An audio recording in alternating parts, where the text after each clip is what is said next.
Hi friend, I am Lee Keckner. Welcome to day number 21 of Coming Home, 33 days of self-care.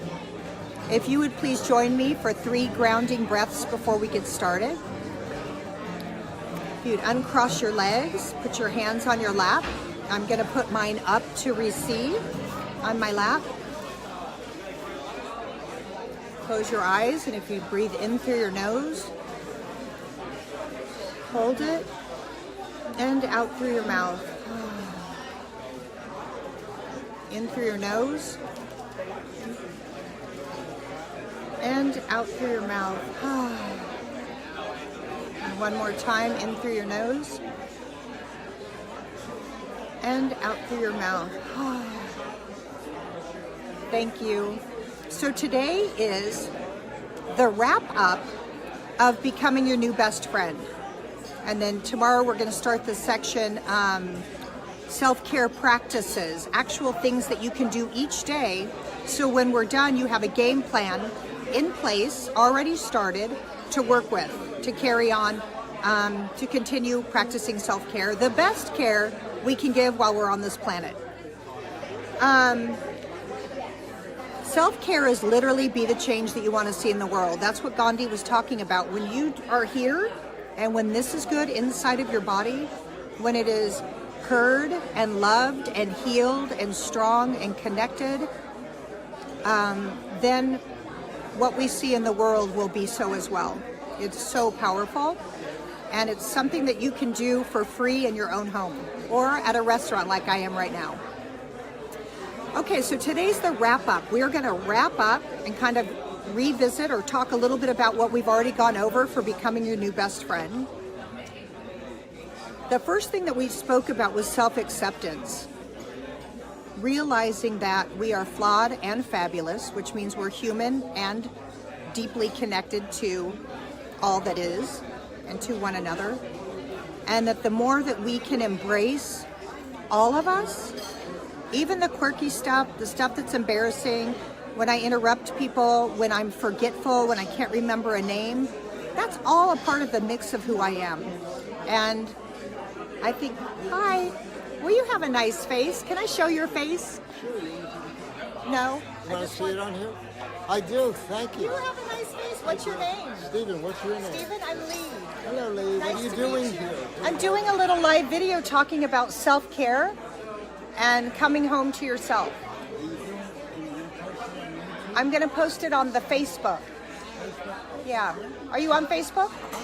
Oh, you are? Would you like my business card? Okay. What kind of work do you do? I'll have to tell you later because I'm in the middle of my video, but I wanted to show your sweet face. But I'm going to pass you a business card.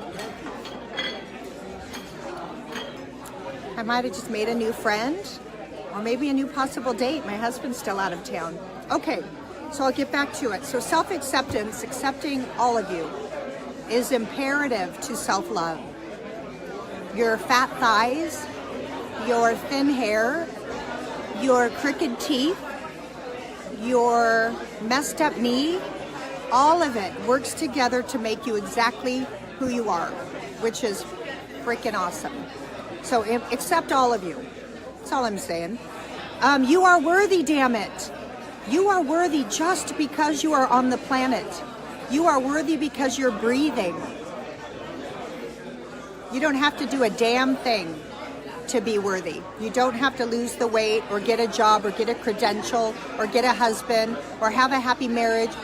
Nothing. Just because you're here, you're worthy. You're supposed to be here. We talked about DAC, practicing deliberate acts of kindness with yourself. With yourself. So think about nice things you could do for other people and do them for yourself. That's when you realize you don't need a husband, you don't need a best friend, you don't need it, because you can be that for yourself. You can take care of yourself, listen to yourself, accept yourself, and do kind things for yourself. The next one, I wrote down, know all of you. I'm not sure what that is right now off the top of my head. Know all of you. I guess that means the more that we know ourselves, the more we know what makes us tick, the more we know what makes us light up, the more we can feed the things that lights us up, and the more we can be gentle and compassionate with ourselves about the things that are upsetting or hard. So kind of knowing all of you, how you work and how you tick. And that's a gift to yourself. The next one was plop in a positive. As I'm sitting here with my friend and we're talking about the Midwest Motivational Tour, some fears arise with her and with me. What if people don't come? What if we're not enough? What if our message isn't perfect? What if? And I just was like, listen how funny it is that our brain wants to screw us when we're happy. How our brain wants to derail us with negative thoughts that aren't even real. That we would put up barriers and hold ourselves back because of a thought in our head. So instead of, and I stopped her, I said, every time we say, what if it sucks? Let's counterbalance it with, what if it kicks ass?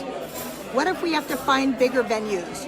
What if we are in so demand, it starts to, right? To allow yourself to go big and to be positive. She was like, maybe we should make it shorter days in case we don't have enough stuff to say. And I was like, we're only committing to go big. And every time a fear thought comes up, we're going to stop it and turn it into a positive. If you listen to what your brain says, which is mostly negative, you will sit in the same chair for the rest of your life. Everyone's got ideas. The successful people are the ones that act on them, even if they fail, the ones that are moving forward. So pop in a positive when that negative stuff creeps up into your mind. And we also talked about tallying up our triumphs. Tally your triumphs. To actually make a list every day of your successes. I got up without yelling at my kids. I got my kids to school on time. I went to my exercise class. I went to my meditation. I'm taking daily steps to take care of myself. And when my kids come home, I'll be more grounded because I'm connected and I feel good. And then I can jot all those things down. And at the end of the day, I can celebrate the things that I've done. Celebrate the little victories. It's literally the little steps of self-care, the little things every day that add up in our big picture, in the total scheme of our life. What else did we talk about that was fantastic? Don't flake on yourself. So we were talking about how friends don't flake. They show up. They support you. They look out for you. And I was talking about our calendars. You can actually look at your upcoming calendar for the week, for this week or for next week, and you can see the stressful things, the stressful meetings, the time you have to talk to a teacher, a talk you might be having with a toxic friend, maybe your husband's coming back in town and he's been gone for a while, that kind of reacclimating time together. Those all might be stressful times. So we can best friend ourselves there. So we can think, Dave's coming home Wednesday night. He hasn't been here for a while. How can I get grounded to welcome him, even if he does things that screw up the routine I've created? How can I be grounded just to be present and in gratitude he's home instead of triggered and reactive? So I can literally show up as my best friend before Dave gets home for preventative medicine, to prepare myself in a loving way. Or after something happens, after you have something traumatic, if you're a sports person and you play a big game, schedule a massage for yourself after. Or I've been getting needles in my arm because my shoulder, I hurt my rotator cuff. So take care of yourself before something stressful. Look out for yourself, rub your own back. And after, help yourself recover in a loving way. So use your calendar, your to-do lists, as also points on where you need to take care of yourself. Oh, and then I love this one. It was, how could I be different?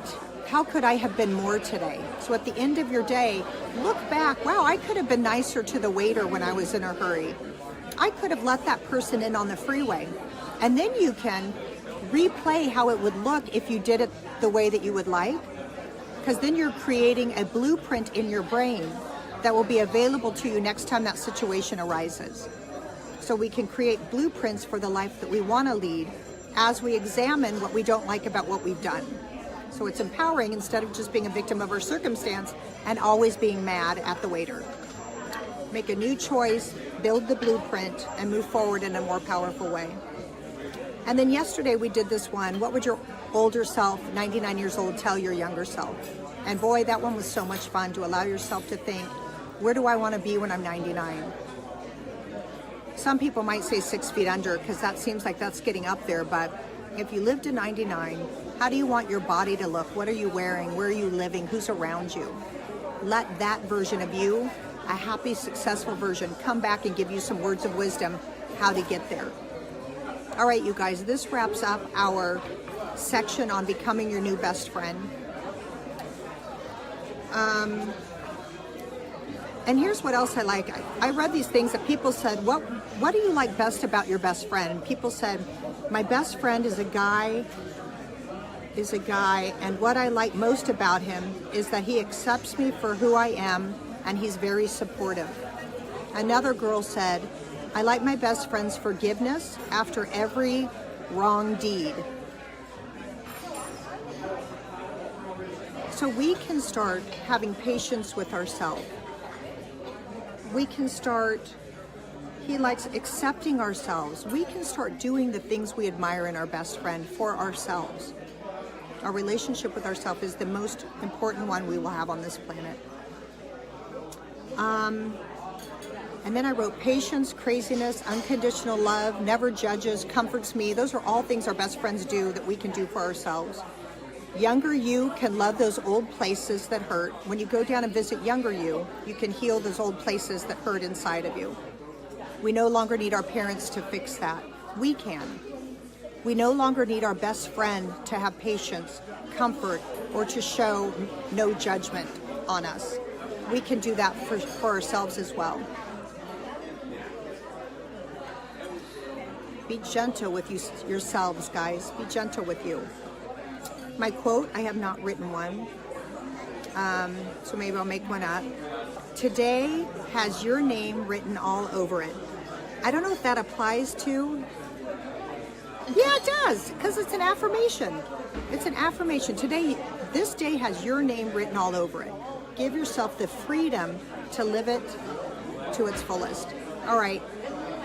God, we're grateful for these lessons. We're grateful for the stories that bounce in our head because we can see now that we can overcome them, that we can reframe them or replace them with something positive. Let us move forward in a bold and positive way and kick our negative thoughts to the curb. Thank you for this life and let me use it to its fullest. Amen. Thank you guys so much for joining me here really quickly in this restaurant. Nice work on becoming your new best friend, and I'll see you tomorrow for the last third of this 33 days where we actually get some practices in place to carry you forward. All right, I'll see you later.